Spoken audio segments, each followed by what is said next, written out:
Hello दोस्तों, स्वागत है आप सभी का हमारी एक नई वीडियोज़ में। आज की वीडियो क्लास 10th वालों के लिए सबसे ज़्यादा मोस्ट इम्पोर्टेंट होने वाली है। देखिए दोस्तों, class 10th math board exam 2024, ठीक है ना दोस्तों। और देखिए दोस्तों, गणित के महत्वपूर्ण प्रश्न, आज की वीडियो में जितने भी प्रश्न बताऊंगा वो सभी प्रश्न गणित के महत्वपूर्ण प्रश्न होंगे और वो बोर्ड एग्जाम के लिए सबसे ज़्यादा मोस्ट इम्पोर्टेंट प्रश्न होंगे, ठीक है ना दोस्तों। और आज की इस वीडियो में हम देखिए दोस्तों, पहले तो हम MCQ क्वेश्चन को सॉल्व करेंगे, ठीक है, ऑब्जेक्टिव क्वेश्चन, ठीक है ना दोस्तों। फिर उसके बाद हम लघु उत्तरीय प्रश्न को सॉल्व करेंगे, फिर उसके बाद हम ना दीर्घ उत्तरीय प्रश्न को सॉल्व करने वाले हैं, ठीक है ना दोस्तों। तो इस प्रकार से आपकी तैयारी बहुत ही ज़्यादा बेहतर तरीके से होगी, ठीक है ना दोस्तों। अगर आपने इस वीडियो को लास्ट तक देख लिया तो आपके 70 में से 70 नंबर पक्का हो जाएंगे, ठीक है ना दोस्तों। अगर आपको भी 70 में 70 नंबर पक्का लाना है तो आपको यह वीडियो लास्ट तक ज़रूर देखनी पड़ेगी, ठीक है ना दोस्तों। तो देखिए दोस्तों, वीडियो को अंत तक ज़रूर देखें, ठीक है ना दोस्तों। तो चलिए दोस्तों, बिना देरी की वीडियो को शुरू करते हैं। तो देखिए दोस्तों, सबसे पहले हम ना बहुविकल्पी प्रश्न को सॉल्व करेंगे, ठीक है ना दोस्तों, बहुविकल्पी प्रश्न, ठीक है।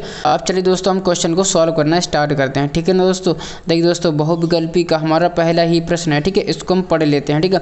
यहाँ पर लिखा है sin थीटा बराबर P और cos थीटा बराबर Q, तो P और Q में संबंध क्या है, ठीक है। यहाँ पर देखिए दोस्तों, यहाँ पर क्वेश्चन दिया है, ठीक है, और नीचे यहाँ पर 4 ऑप्शन दिए हैं, ठीक है। हमें बताना है कि इसमें कौन सा वाला संबंध होगा, ठीक है। तो देखिए दोस्तों, हम इसको ना सॉल्व करेंगे, फिर उसके बाद हम ना इसको ऑप्शन में सिलेक्ट करेंगे, ठीक है। तो यहाँ पर देखिए दोस्तों, आपने ना एक सर्वसम पढ़ी होगी, ठीक है, ये त्रिकोणमिति से रिलेटेड सवाल है, ठीक है। तो आपने एक सर्वसम पढ़ी होगी, साइन स्क्वायर थीटा, ठीक है, sine square theta plus cos square theta, ठीक है, कॉस स्क्वायर थीटा ये किसके बराबर होता है, ये भाई 1 के बराबर होता है। अब देखिए दोस्तों, यहाँ पर देखिए दोस्तों, साइन थीटा के बराबर क्या है, यहाँ पर लिखा है साइन थीटा के बराबर भाई P है, ठीक है, P है ना, वो साइन थीटा के बराबर है। तो हम क्या करेंगे, साइन थीटा की जगह हम P कर देंगे, ठीक है, P कर देंगे। अब इसका स्क्वायर है तो हम स्क्वायर भी कर देंगे, ठीक है, प्लस है प्लस लगाया। अब देखिए दोस्तों, यहाँ पर कॉस स्क्वायर थीटा है, यहाँ पर देखिए दोस्तों, कॉस थीटा के बराबर क्या है, Q है, ठीक है। तो हम क्या करेंगे, कॉस थीटा की जगह यहाँ पर Q कर देंगे, ठीक है, Q कर देंगे, यहाँ पर Q कर दिया। इसका स्क्वायर है तो हम यहाँ पर स्क्वायर भी कर देंगे, बराबर 1। तो हमने 1 के बराबर कर दिया। तो अब देखिए दोस्तों, यहाँ पर जो हमारा फाइनल जो हमारा संबंध बना है P square plus Q square बराबर 1, ठीक है। अब यहाँ पर ऑप्शन में देखते हैं तो देखिए दोस्तों, हमारा B ऑप्शन बिल्कुल करेक्ट आंसर है, ठीक है। हमारा B ऑप्शन है P square plus Q square बराबर 1, ठीक है। तो इसका ये ऑप्शन भी बिल्कुल सही आंसर हो जाएगा, ठीक है ना दोस्तों। अब चलिए दोस्तों, हम ना इसके अगले क्वेश्चन की ओर बढ़ते हैं। देखिए यह भी बहुत ही ज़्यादा मोस्ट इंपॉर्टेंट प्रश्न है। जितने भी बहुविकल्पी प्रश्न मैं बताऊँगा सारे ही बोर्ड एग्जाम के लिए सबसे ज़्यादा मोस्ट इंपॉर्टेंट हैं, ठीक है। और इसी प्रकार से आपके बोर्ड एग्जाम में प्रश्न पूछे जाएंगे। तो यहाँ पर देखिए दोस्तों, क्वेश्चन दूसरा है, 2 क्रमागत संख्याओं का HCF क्या होगा, ठीक है। हमें बताना है कि 2 क्रमागत संख्याओं का HCF क्या होगा, ठीक है। जैसे यहाँ पर सपोज करिए, हम यहाँ पर कोई संख्या ले लेता हूँ, जैसे मैंने यहाँ पर 5 और 6 लिया, ठीक है, 5 और 6 लिया। अब हम इसमें देखेंगे कि इसका जो HCF आएगा वो क्या आएगा, ठीक है। तो हम देखिए दोस्तों, 5 के फैक्टर करेंगे तो 5 गुणा 1 आ जाएगा, ठीक है, 5 एकम 5, और 6 की करेंगे तो 6 में देखिए दोस्तों 3 गुणा 2 गुणा 3 आ जाएगा, ठीक है, 2 गुणा 3, ठीक है। तो यहाँ पर देखिए दोस्तों, तो इसका HCF क्या होगा, इसका HCF भाई 1 होगा, ठीक है, क्योंकि यहाँ पर कोई भी उभयनिष्ठ गुणनखंड नहीं है, ठीक है। तो यहाँ पर केवल 1 है, ठीक है, यहाँ पर 1 ही है, ठीक है। तो यहाँ पर इसका HCF क्या हो जाएगा, 1 हो जाएगा, ठीक है। तो आप ऐसे कोई सी भी 2 क्रमागत संख्या ले लेना, उसमें अभाज्य उभयनिष्ठ गुणनखंड केवल 1 आएगा, 1 के अलावा और कोई सी भी संख्या नहीं आएगी, ठीक है, 2 क्रमागत संख्याओं में, ठीक है। तो इसका HCF क्या हो जाएगा, तो इसका HCF भाई 1 हो जाएगा, ठीक है। अब चलिए दोस्तों, हम अगले क्वेश्चन की ओर बढ़ते हैं, ठीक है। यहाँ पर देखिए दोस्तों, हमारा क्वेश्चन 3 है, ठीक है, इसको हम पढ़ते हैं। क्वेश्चन 3 में लिखा है, समीकरण 2x स्क्वायर माइनस के 8x प्लस के c बराबर 0 के मूल बराबर हैं, तो c का मान, ठीक है ना दोस्तों। हमें क्या करना है, यहाँ पर देखिए दोस्तों, हमें समीकरण दे रखा है, ठीक है, और इसके देखिए दोस्तों मूल बराबर है, तो हमें c का मान बताना है, ठीक है। ये क्वेश्चन देखिए दोस्तों 2020 और 2023 में पूछा गया। जितने भी क्वेश्चन है सारे क्वेश्चन रिपीटेड क्वेश्चन है, ठीक है, इसलिए आप इन क्वेश्चन को अच्छी तरह से तैयार कर लेना, ठीक है ना दोस्तों। तो चलिए दोस्तों, हम इसको सॉल्व करना स्टार्ट करते हैं, ठीक है। तो यहाँ पर देखिए दोस्तों, इसके मूल बराबर हैं, ठीक है। जब भी कोई द्विघात समीकरण होता है उसके मूल बराबर होते हैं तो उसका भाई एक सूत्र होता है, जो हमारा विभक्तर होता है ना, b स्क्वायर माइनस के 4ac, ठीक है, वो हमारा 0 के बराबर हो जाता है, ठीक है। अब क्या करेंगे, यहाँ पर देखिए दोस्तों, हम ABC की वैल्यू निकाल लेंगे, ठीक है। तो यहाँ पर देखिए दोस्तों, a की वैल्यू आएगी, यहाँ पर x स्क्वायर का गुणांक 2 है, ठीक है, a की वैल्यू 2, यहाँ पर फिर b की वैल्यू हो जाएगी -8, ठीक है, माइनस के 8 और यहाँ पर सी की वैल्यू अक्षर पर यहाँ पर सी ही रहेगा। ठीक है, अब चलिए दोस्तों हम इसमें वैल्यू को पुटअप करते हैं। ठीक है, तो बी स्क्वायर, बी की वैल्यू यहाँ पर है, बी की वैल्यू है यहाँ पर 8। ठीक है, और यहाँ पर 8 का वर्ग करेंगे तो 8 8 64। ठीक है, 64 माइनस के 4। ठीक है, यहाँ पर 4ac होगा। ठीक है, सॉरी यहाँ पर, ठीक है 4ac होगा। तो 4, अब a की वैल्यू क्या है, a की वैल्यू है 2 और यहाँ पर c की वैल्यू c ही है। ठीक है, यहाँ पर c की वैल्यू पुटअप करेंगे बराबर 0। अब इसको सॉल्व करेंगे तो यहाँ पर आ जाएगा 64। ठीक है, तो यहाँ पर देखिए दोस्तों 4 दूनी 8 माइनस के 8c। ठीक है, बराबर 0।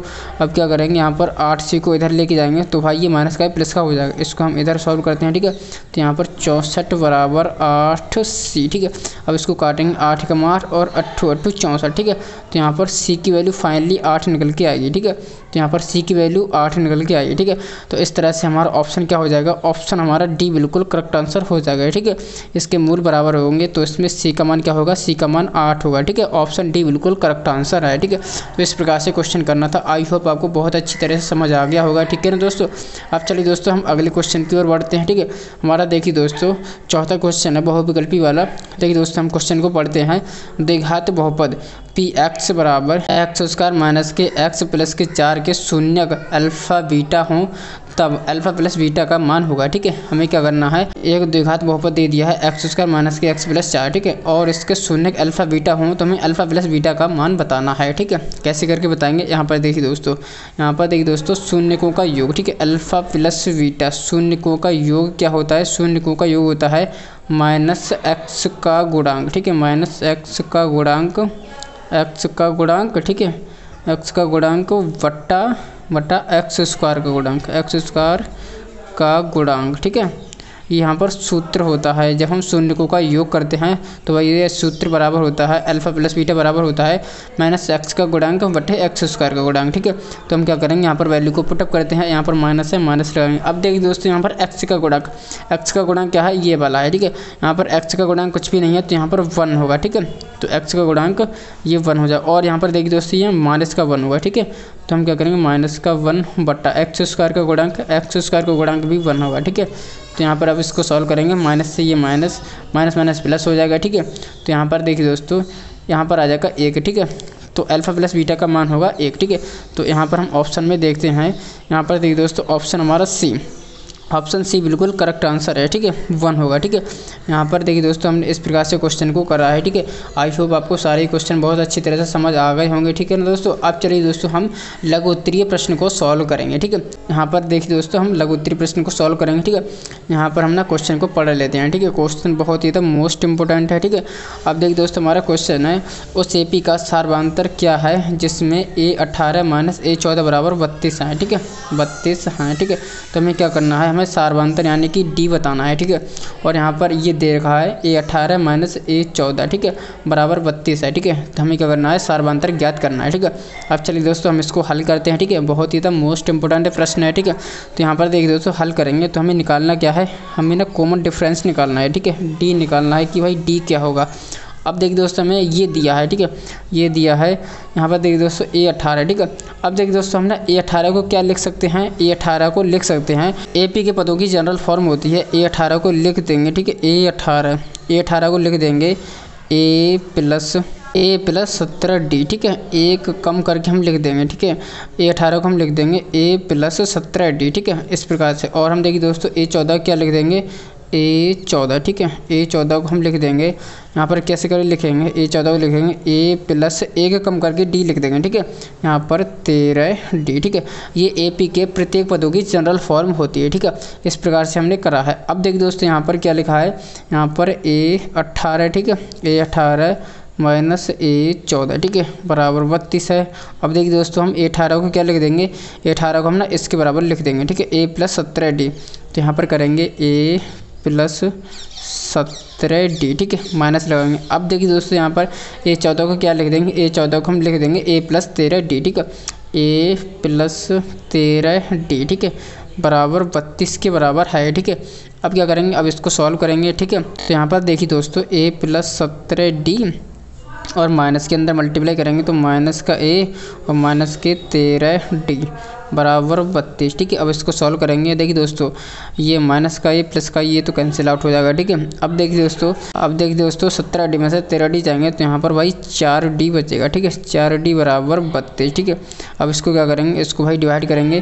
देखिए दोस्तों 4 एकम 4 और 4 अट्ठे 32। ठीक है, तो यहाँ पर कॉमन डिफरेंस D की वैल्यू 8 निकल के आई है। ठीक है, तो इस प्रकार से हमने सार्वधातुक निकाल दिया है। ठीक है, हमें देखिए दोस्तों AP का सार्वधातुक ज्ञात करना था, तो सार्वधातुक हमारा D, कॉमन डिफरेंस D निकल के आया है 8। ठीक है, तो इस प्रकार से क्वेश्चन करना था। क्वेश्चन बहुत ही मोस्ट इंपोर्टेंट है। ठीक है, इस प्रकार से इस क्वेश्चन को करना था। ठीक है ना दोस्तों, आप इसकी ना अच्छी तरह से प्रैक्टिस कर लेना, आपको भी अच्छी तरह से आ जाएगा। आप चलिए दोस्तों इसका अगला क्वेश्चन करते हैं। देखिए दोस्तों हमारा अगला मोस्ट इंपोर्टेंट क्वेश्चन है। ठीक है, इसको हम पढ़ते हैं। ठीक है, देखिए दोस्तों हम क्वेश्चन को पढ़ते हैं। क्वेश्चन में लिखा है 15, 18 और 24 का लासा है। ठीक है, हमें क्या करना है, 15, 18 और 24 का हमें लासा ज्ञात करना है। ठीक है, तो चलिए दोस्तों हम इसको ज्ञात करते हैं और हम ना बहुत अच्छी तरह से क्वेश्चन को सॉल्व करेंगे। ठीक है, तो चलिए दोस्तों हम क्या करेंगे, पहले हम ना 15, 18 और 24 के ना अभाज्य गुणनखंड कर लेते हैं। ठीक है, यहाँ पर हम इसको लिखेंगे, यहाँ पर हम हल करना स्टार्ट करेंगे। ठीक है, तो यहाँ पर हम क्या करेंगे, पहले तो हम 15 के हम अभाज्य गुणनखंड करेंगे। ठीक है, फिर इसी प्रकार से हम 18 के करेंगे, फिर हम 24 के करेंगे। ठीक है,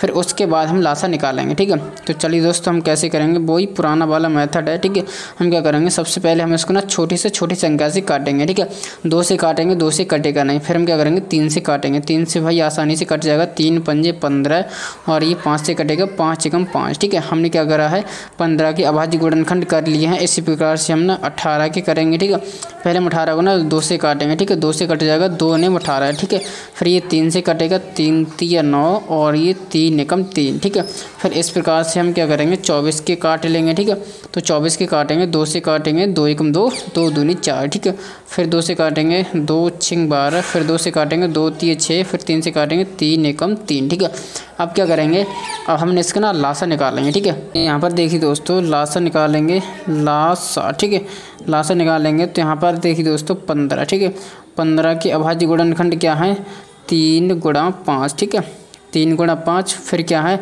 ये 18 के। ठीक है, 18 के अभाज्य गुणनखंड है, देखिए दोस्तों 2 गुणा और देखिए दोस्तों 3 गुणा 3 है। ठीक है, 3 2 बार है तो हम क्या करेंगे, 3 की पावर 2 लिख देंगे। ठीक है, 3 की पावर 2, इसका यही मतलब है कि 3 की मल्टीप्लाई 2 बार हो रही है। ठीक है, फिर हम क्या करेंगे, यहाँ पर 24 के यहाँ पर लिख लेंगे 24। ठीक है, 24 के लिखेंगे तो यहाँ पर देखिए दोस्तों 2 है ना, 2 ये 3 बार हैं। ठीक है, तो 2 की पावर 3 कर देंगे, गुणा 3 कर देंगे। ठीक है, अब क्या करेंगे, अब हमें इसका ना लासा निकालना है। ठीक है, तो देखिए दोस्तों जब भी हम इसका लासा निकालते हैं तो हम क्या करते हैं, देखिए दोस्तों प्रत्येक अभाज्य संख्या की ना अधिकतम घात देखते हैं। ठीक है, यहाँ पर देखिए दोस्तों ये 2। ठीक है, 2 की हम क्या करेंगे, अधिकतम घात लेंगे। यहाँ पर देखिए दोस्तों 2 की अधिकतम पावर कितनी है, 3 है। ठीक है, यहाँ पर 2 की पावर केवल 1 है, लेकिन हमें भाई अधिकतम पावर लेनी है, 2 की पावर 3 लेंगे। ठीक है, तो यहाँ पर क्या करेंगे, 2 की पावर 3। ठीक है, 2 की पावर 3 गुणा, अब देखिए दोस्तों हम क्या करेंगे, 3 लेंगे। 3 की अधिकतम पावर कितनी है, यहाँ पर 2 है, 3 की अधिकतम पावर 2 है, तो गुणा 3 की पावर 2। अब गुणा 5, 5 यहाँ पर अकेला है तो यहाँ पर 5 लिख लेंगे। ठीक है, 5। अब देखिए दोस्तों इसको हम ना सॉल्व करेंगे। ठीक है, तो अब यहाँ पर देखिए दोस्तों 2 की पावर 3 का क्या मतलब है, 2 की मल्टीप्लाई 3 बार करेंगे। जैसे कि यहाँ पर 2 की पावर 3 बराबर क्या हो जाएगा, 2 गुणा 2 गुणा 2। ठीक है, इसी प्रकार से हम करेंगे तो यहाँ पर देखिए दोस्तों 2 दूनी 4, दूनी 8। ठीक है, तो यहाँ पर 8 गुणा 3 की पावर 2 का क्या मतलब है, 3 की गुणा 2 बार करेंगे तो 3 3 9। ठीक है, 3 3 9 गुणा 5। ठीक है, अब क्या करेंगे, अब इसकी आपस में मल्टीप्लाई कर लेंगे। ठीक है, तो यहाँ पर देखिए दोस्तों पहले हम करेंगे 8 पंजे 40। ठीक है, ये 40 गुणा 9। ठीक है, अब क्या करेंगे, 9 चौक 36। ठीक है, यहाँ पर देखिए दोस्तों 36 और एक 0 है, यहाँ पर 0 आ जाएगा। ठीक है, तो ये देखिए दोस्तों 360 आया। ठीक है, यहाँ पर इसका लासा हो जाएगा, लासा क्या निकल के आएगा, 360। ठीक है, 360। इस प्रकार से क्वेश्चन को करना था। देखिए दोस्तों हमने कितनी आसानी से इसका लासा निकाल दिया। ठीक है, तो इसी प्रकार से हम क्वेश्चन को करेंगे। ठीक है, चलिए दोस्तों अब हम इसका अगला क्वेश्चन करते हैं। अब देखिए दोस्तों हमारा अगला मोस्ट इंपोर्टेंट क्वेश्चन है। ठीक है, ये भी सबसे ज़्यादा मोस्ट इंपोर्टेंट है। ठीक है, अब चलिए दोस्तों सबसे पहले हम ना इसको पढ़ लेते हैं। ठीक है, इसमें लिखा है एक समबाहु त्रिभुज ABC की भुजा 2A है, उसके प्रत्येक शीर्ष लंब की लंबाई ज्ञात कीजिए। ठीक है, यहाँ पर देखिए दोस्तों चित्र है, ये एक समबाहु त्रिभुज है। ठीक है, समबाहु त्रिभुज जिसकी सभी भुजा समान होती है और इसकी प्रत्येक भुजा दे रखी है कि इस प्रत्येक भुजा है 2A। ठीक है, तो इसी प्रकार से हमें क्या करना है, इसका शीर्ष लंब बताना है। ठीक है, यहाँ से अगर हम शीर्ष से अगर लंब डालें तो इसके शीर्ष लंब की लंबाई ज्ञात करनी है।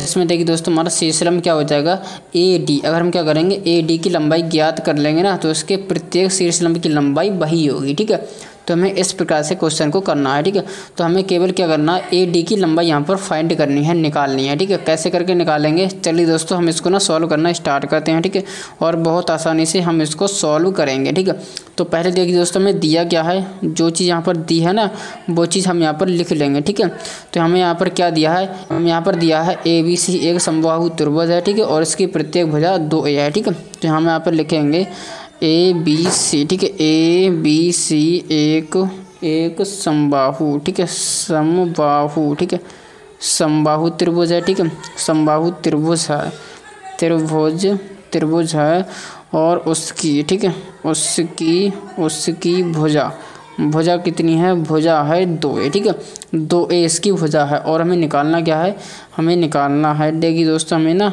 AD, ठीक है, AD की लंबाई यहाँ पर ज्ञात करनी है, यानी कि इसका शीर्ष लंब, यहाँ पर लिख देते हैं शीर्ष लंब। ठीक है, शीर्ष लंब। ठीक है, हमें क्या करना है, शीर्ष लंब AD की लंबाई ज्ञात करनी है। ठीक है, कैसे करके निकालेंगे, अब देखिए दोस्तों यहाँ पर देखिए दोस्तों जो हमारा AD है ना, ये AD BC भुजा को ना समान दो भागों में बांट रहा है, समद्विभाजित कर रहा है। क्यों कर रहा है, देखिए दोस्तों जो हमारा समबाहु त्रिभुज होता है, समबाहु त्रिभुज का शीर्षलंब है ना हमेशा मध्यका का भी काम करता है। दोस्तों मध्यका का क्या मतलब है, ये मध्यका का मतलब है ये समान दो भागों में बांट दे रहा है। ठीक है, AD है ना, AD ये BC को समान दो भागों में बांट देता है। ठीक है, तो यहाँ पर देखिए दोस्तों ये पूरी भुजा BC कितनी है, 2A। ठीक है, और यहाँ पर इसने D ने क्या कर दिया है, BC भुजा को आधा आधा कर दिया है। ठीक है, तो इसकी BD भुजा कितनी हो जाएगी, BD भुजा हो जाएगी A, और यहाँ पर DC भुजा कितनी हो जाएगी, DC भुजा भी हो जाएगी A, तभी तो ये पूरी भुजा 2A बनेगी, AK और AK 2A। ठीक है, तो इसने आधा आधा इसको बांट दिया है। ठीक है, तो अब देखिए दोस्तों हमें क्या करना है, देखिए दोस्तों जो हमारा ABD, ठीक है, ABD त्रिभुज है, ये एक हमारा समकोण त्रिभुज बन जाएगा, क्योंकि यहाँ पर जो शीर्षलंब होता है वो हमेशा 90 डिग्री पर होता है। ठीक है,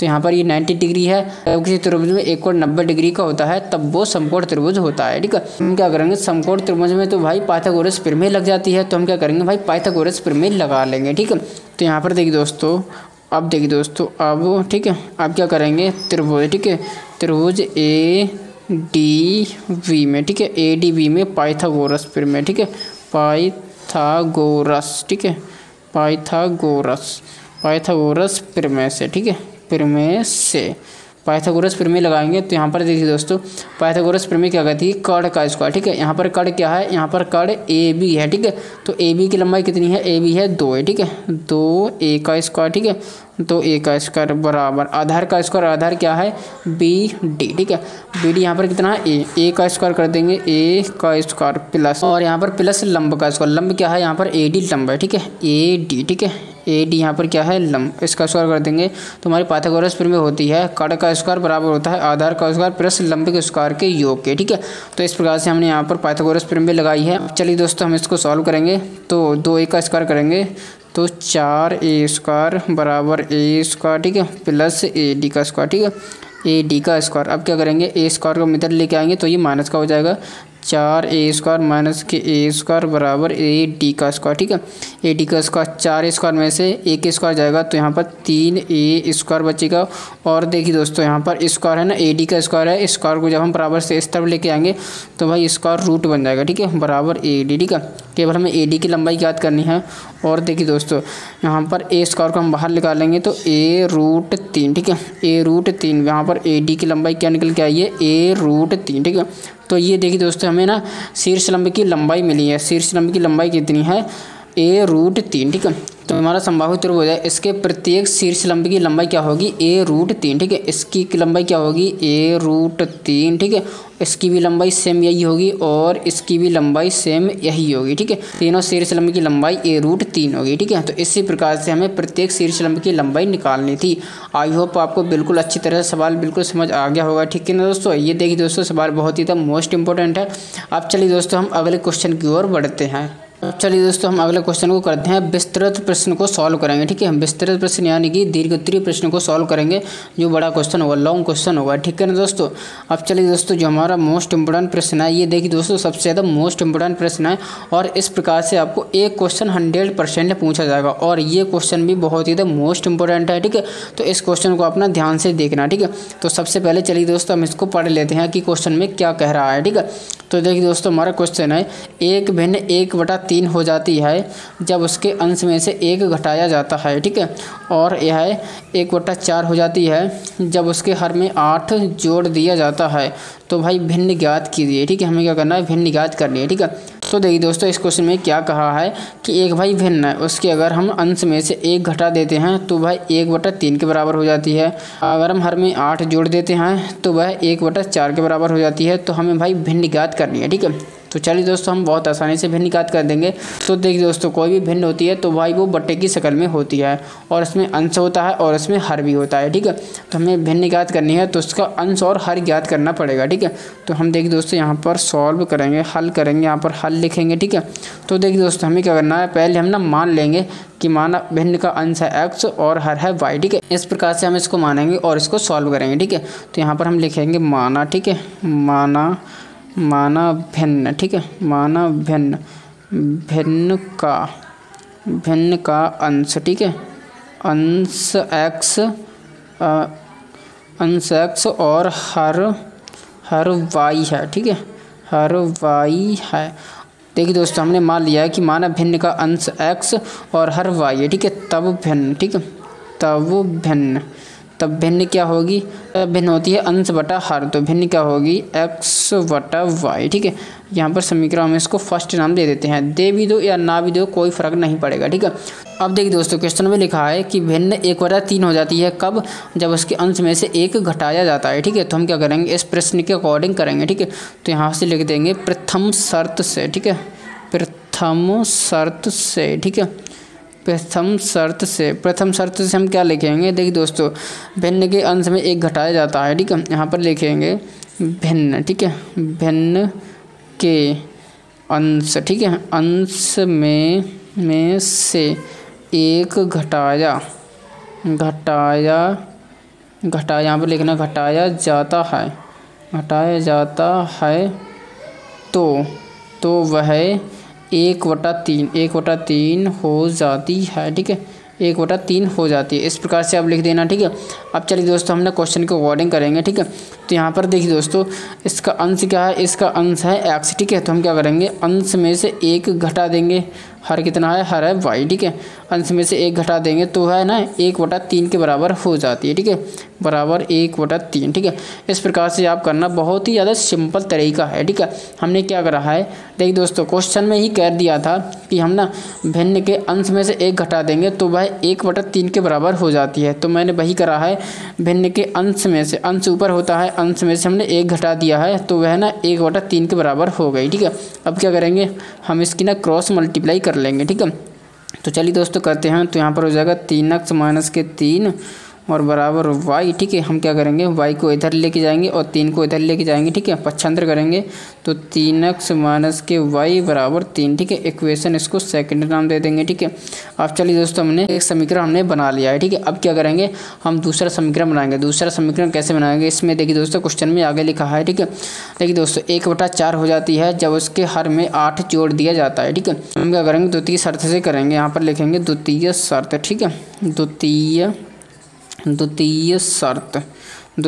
शर्त से, ठीक है। द्वितीय शर्त से क्या होगा, देखिए दोस्तों भिन्न के हर में 8 जोड़ दिया जाता है, ठीक है। यहाँ पर लिख देना भिन्न, ठीक है, भिन्न के, ठीक है, भिन्न के हर में 8 जोड़ दिया जाता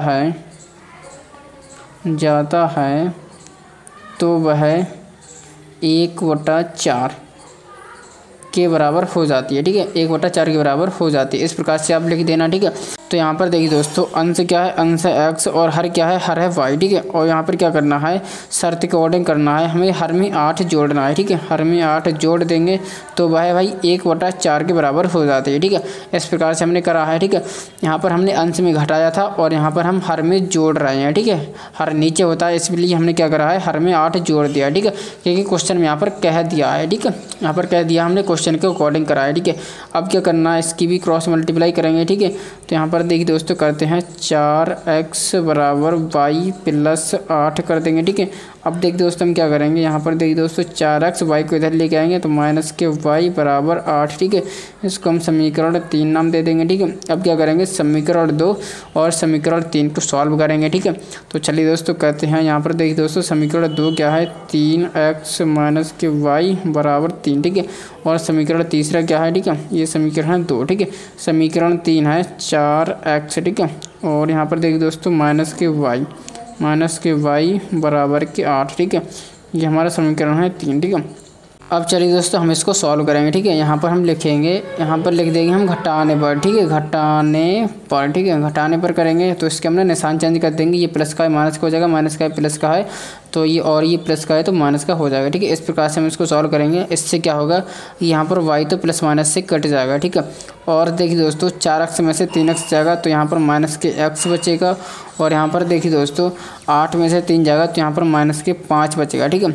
और माइनस से माइनस कट जाएगा। ठीक है, तो x की वैल्यू फाइनली 5 निकल के आएगी। ठीक है, तो इस प्रकार से हमने x की वैल्यू निकाल ली है। ठीक है, अब देखिए दोस्तों हमें क्या करना है, हम ना x की वैल्यू को चाहे समीकरण 2 में रख दें चाहे समीकरण 3 में रख दें, हमें y की वैल्यू मिल जाएगी। ठीक है, तो हम क्या करेंगे, x की वैल्यू समीकरण 2 में रखते हैं। ठीक है, तो यहाँ पर देखिए दोस्तों 3x है। ठीक है, 3x। ठीक है, तो x की वैल्यू कितनी है, 5। ठीक है, तो गुणा 5 माइनस के y बराबर 3। ठीक है, चलिए इसको और आगे सॉल्व करते हैं। तो 3 पंजे 15 है। ठीक है, 3 पंजे 15 माइनस के y बराबर 3। ठीक है, हम क्या करेंगे, y को इधर लेके जाएंगे और 3 को इधर लेके जाएंगे तो 15 माइनस के 3 बराबर के y। ठीक है, तो चलिए दोस्तों आगे इसको हम सॉल्व करेंगे। 15 में से 3 जाएगा तो यहाँ पर 12 बचेगा। ठीक है, 12 यानी कि y बराबर 12। ठीक है, तो हमने देख लीजिए दोस्तों हमने y की वैल्यू भी निकाल ली है। ठीक है, x की वैल्यू यहाँ पर 5 निकल के आई है, y की वैल्यू 12 निकल के आई है। ठीक है, तो देखिए दोस्तों हमें भिन्न ज्ञात करनी है। ठीक है, तो हमारी भिन्न बनाएगी। ठीक है, यहाँ पर देखिए दोस्तों हमारी भिन्न क्या है, x बटा y है। ठीक है, x की वैल्यू कितनी निकली है, x की वैल्यू निकली 5। ठीक है, और y की वैल्यू निकली 12। ठीक है,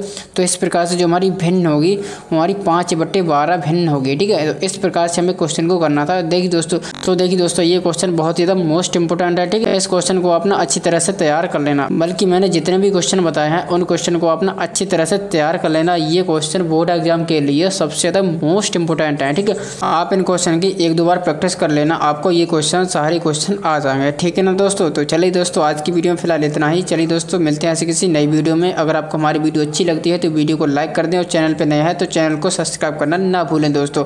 चलिए दोस्तों मिलते हैं ऐसे किसी नई वीडियो में, तब तक के लिए बने रहें हमारे चैनल के साथ। जय हिंद, जय भारत।